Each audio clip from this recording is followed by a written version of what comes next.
শেরপুরে সাংবাদিকদের সাথে মতবিনিময় সভা করেন শেরপুর জেলা বিএনপির যুগ্ম আহ্বায়ক ও সদর ১ আসনের ধানের শীষের প্রতীকের মনোনয়ন প্রত্যাশী ডাক্তার সানসিলা জেসরিন পিয়াঙ্কা।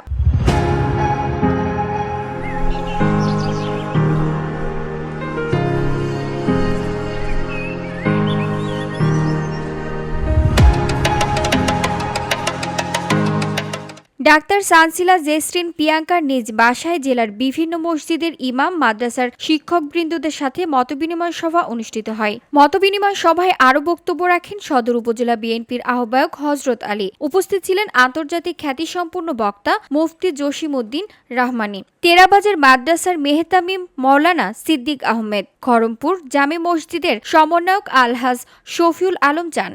এ সময় জসিমউদ্দিন রহমানী বলেন, সমস্ত আলেমদের ঐক্যবদ্ধ হয়ে থাকতে হবে। দেশের সংকটময় সময়ে আলেমদের সজাগ থাকতে হবে। VOD Bangla news desk. আপনারা দোয়া করবেন আমাদের জন্য।